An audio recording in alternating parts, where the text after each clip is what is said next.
Ladies and gentlemen, I'd planned to speak to you tonight to report on the state of the Union, but the events of earlier today have led me to change those plans. Today is a day for mourning and remembering.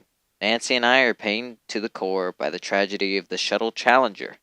We know we share this pain with all the people of our country.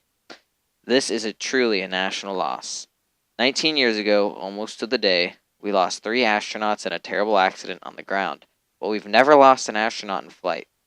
We've never had a tragedy like this, and perhaps we've forgotten the courage it took for the crew of the shuttle. But they, the Challenger 7, were aware of the dangers, but overcame them and did their jobs brilliantly. We mourn 7 heroes: Michael Smith, Dick Scobie, Judith Resnick, Ronald McNair, Ellison Onizuka, Gregory Jarvis, and Krista McAuliffe. We mourn the loss as a nation together. For the families of the 7, we cannot bear, as you do, the full impact of this tragedy.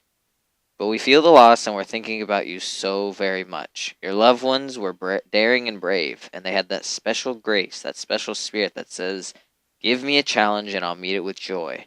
They had a hunger to explore the universe and discover its truths, and they wished to serve, and they did. They served all of us.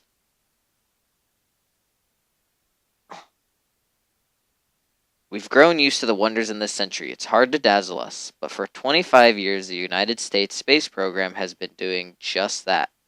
We've grown used to the idea of space, and perhaps we forgot that we've only just begun.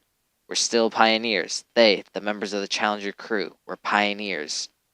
And I want to say something to the school children of America who are watching the live coverage of the shuttle's takeoff. I know it's hard to understand, but sometimes painful things like this happen.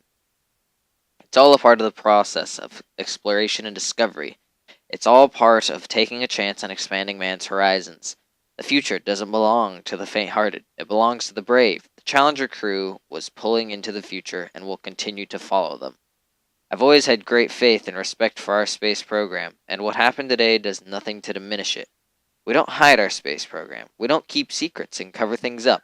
We do it all, front and in public. That's the way freedom is, and we wouldn't change it for a minute.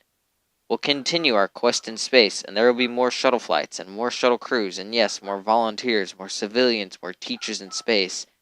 Nothing ends here. Our hopes and our journeys continue. I want to add that I wish I could talk to every man and woman who works for NASA or who worked on this mission and tell them, your dedication and professionalism have moved and impressed us for decades. We know of your anguish. We share it.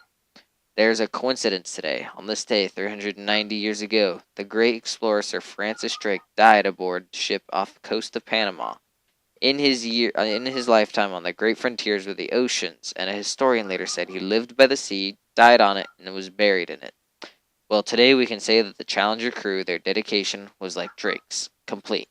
The crew of the Space Shuttle Challenger honored us by the manner in which they lived their lives. We will never forget them, nor the last time we saw them, this morning, as they prepare for their journey and wave goodbye and slip the surly bonds of earth to touch the face of God. Thank you.